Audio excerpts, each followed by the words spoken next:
Hello everyone, how are you doing today? Welcome back to Busmaster99, and today I proudly present an in-depth review of the brand new 2019 Mercedes-Benz C300 4MATIC.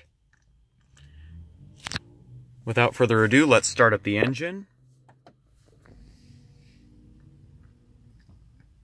To start, press the brake and press the start button.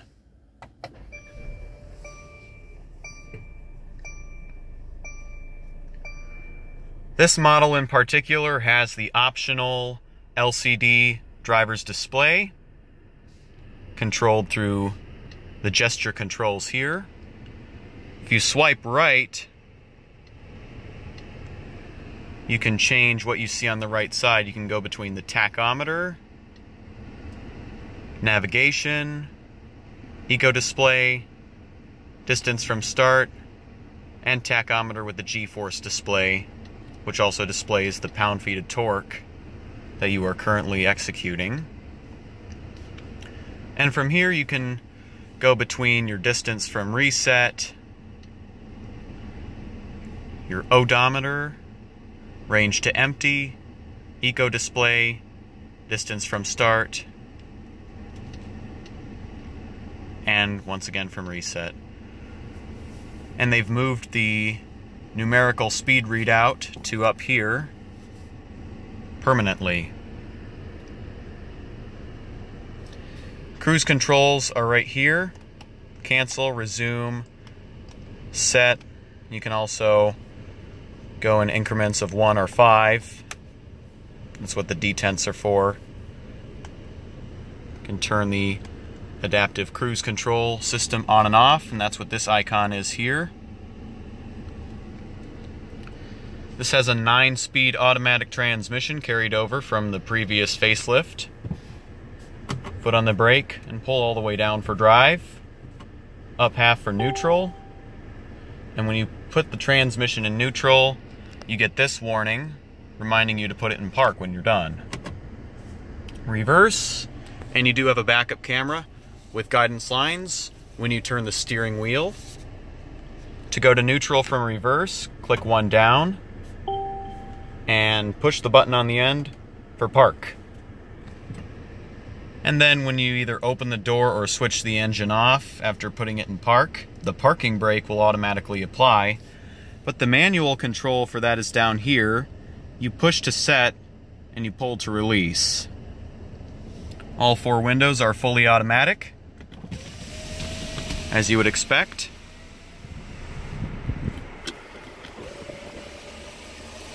Rear window lock, mirror controls. This is for the right side. And this is to fold the mirrors in. Seat controls. This switch here is for this. This is to adjust the seat, the back, forwards and backwards, and this is to adjust the headrest up and down. Heated seat. Front heated seats are standard. Lock and unlock. 3-person memory. This button is to program the presets. Speaker system. I'm going to go ahead and turn on the headlights, rear fog lights, as well as the hazards. You also do get an indication for which headlights are on up in the top right corner. I'm also going to pop the hood. And let's go see what that looks like outside. Standard equipment is LED headlights. On the pre-facelift, halogen headlights were standard.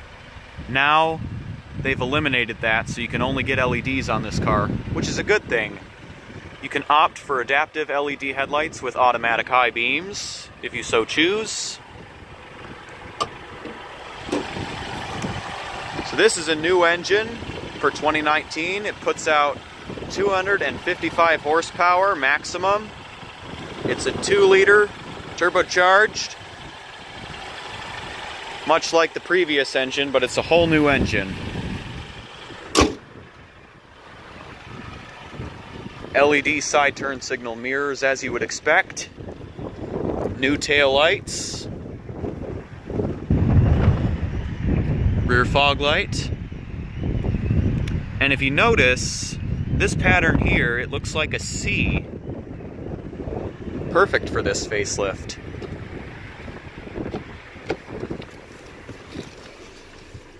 Alright, I'm going to go ahead and turn the lights back off. And while speaking of the light control, this is the parking lights position. When you turn it to that position, you get this warning. And if you turn it one more, that's lights off when the ignition is on, but when the ignition is off, that's your roadside parking light mode. So in this mode, this also disables the daytime running lights. So it's good for if you were at night and you were parked and you didn't want to blind anyone, you could turn it to that position. But just remember to turn it back to auto when you're done. And in auto, if you have the rear fog lights enabled, then the headlights will stay on until you turn the rear fog lights off. It does have paddle shifters.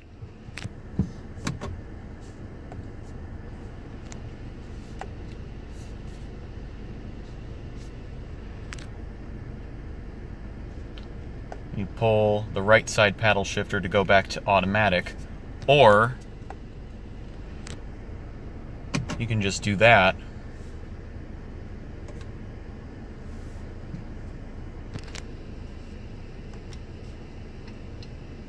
When you press the home button, you can go between the service menu, assistance, trip, navigation, radio, media, phone, and screen designs. So it's currently in the sport setting. You can change it to classic or progressive if you so choose. And when you put it in progressive, you get a numerical tachometer readout, which I think is way cool. Something I've seen on a Kia K900, and now Mercedes-Benz is following the trend.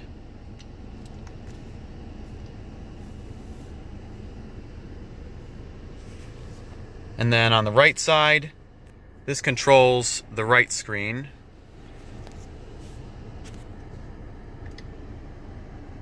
It's currently in the navigation menu. When you press home, you can switch between the different menus.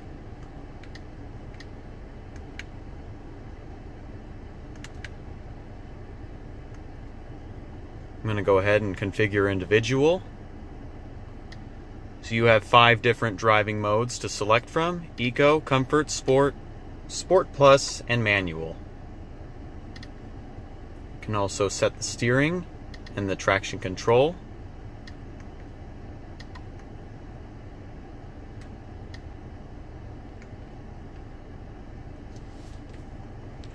So that's nice, and this is the dynamic select. You can go between Eco, and when you switch the drive mode, like the previous facelift, you do get a new display on the right that tells you the dynamics of each mode you're selecting. And when you select individual, you have an adjustment shortcut if you wanted to change something. So instead of having a manual button, you can instead configure individual mode to be your manual mode, where you must use the paddle shifters at all times if you so choose. I'm just going to put that back into comfort. And when you put it in sport, the RPMs will raise a tad bit. That used to only be for AMG models, where it would raise the RPMs if you put it in Sport Plus. It does have an analog clock in the middle. Here are the shortcuts for the command. So navigation, radio, media, telephone, and vehicle settings. And then the hazard switch, of course. Climate control has its own menu, but I think I'm going to come back to that later. So back to the right side of the instrument cluster, or the infotainment. can go between the assistance settings. You can turn traction control off in this menu. Mercedes has always gone back and forth with how you turn your traction control off, because previously you had a button here to turn it off with, and now it's in a menu. And just so you know, this is not a touch screen. You can turn active brake assist on and off, and you can set the sensitivity as well. You can also adjust the attention assist and turn it off if you so choose. You can turn blind spot assist on and off. Fuel consumption.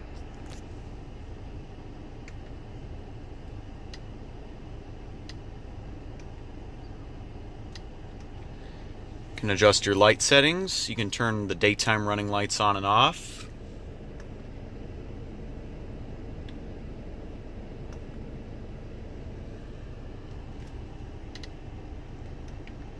You can turn the exterior light delay off if you so choose.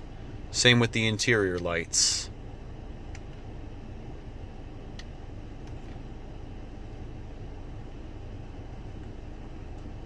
You can turn standby mode on and off. Previously, if you wanted to turn daytime running lights on and off, you had to turn the ignition off in order to do so. Seatbelt adjustment, acoustic locking, automatic mirror folding when you lock the car, and automatic door lock. Say if you unlocked the car and then you didn't open a door, it would lock within a certain period of time. Trunk lid restriction, easy entry and exit.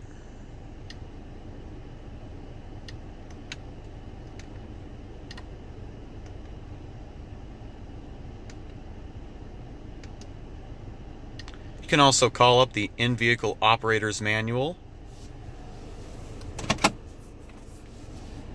Glove box, and there is a copy of the Quick Start Guide, Sirius XM. So, because you have a digital operator's manual, that makes having a hard copy obsolete. This switch here will lock the rear trunk, so if you were valeting, or if you were giving this to valet, you would want to lock it so they can't get into the trunk. So you lock that, and then you lock the glove box. Auto start stop on and off. Alright, so automatic climate control has its own menu.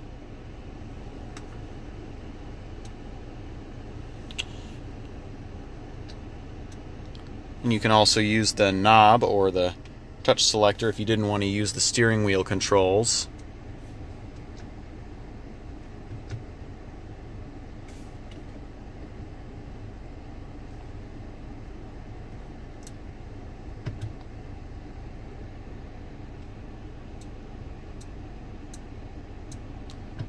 Connect Bluetooth devices.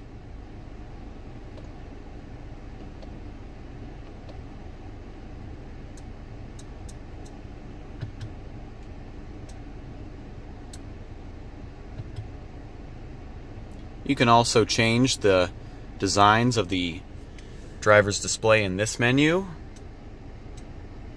You can turn the display on the right completely off.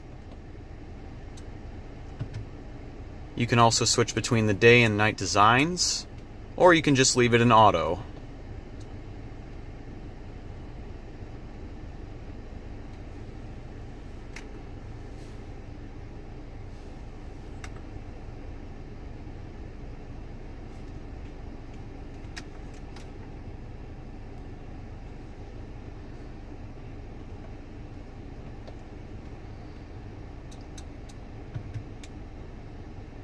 You can turn Bluetooth and Wi-Fi connectivity on and off. See the internet status. It has a 4G LTE hotspot. You can adjust the date and time.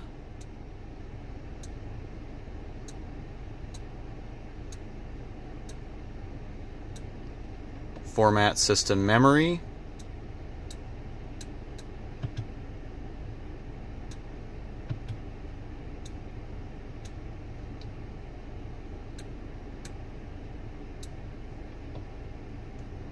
You can also opt for interior illumination.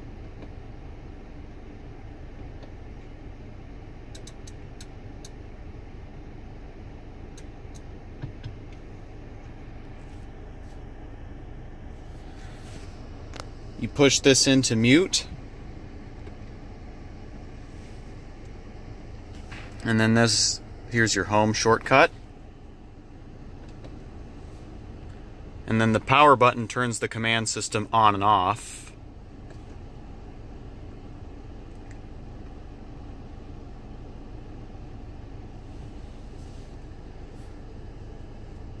Alright, I'm going to check out the back seat. But before I do, I might as well honk the horn since I've been forgetting to do that in some of my later reviews. Sounds nice.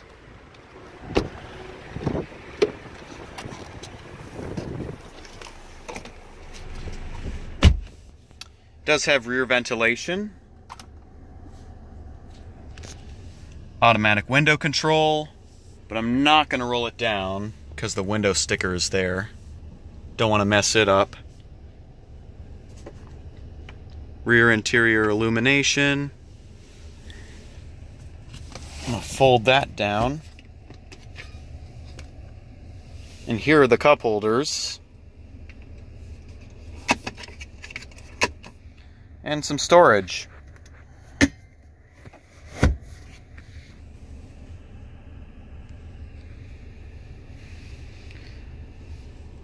It also does have a sunroof, so I'm going to hop back up front and demonstrate that.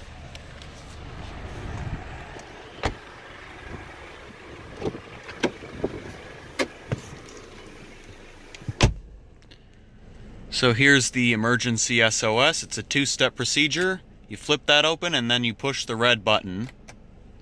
There's the Mercedes Me Connect, interior illumination, reading lamps, rear interior illumination, and then this button turns off the interior illumination completely, so that way if you open the door the lights won't come on, but if that red light is off and you open the door, the interior lights come on. 3-stage garage door home link, and then this is for the sunroof. It's one-touch automatic.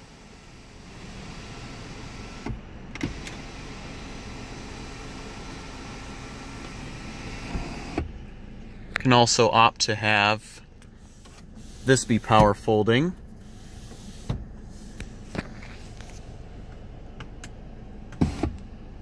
You push to tilt.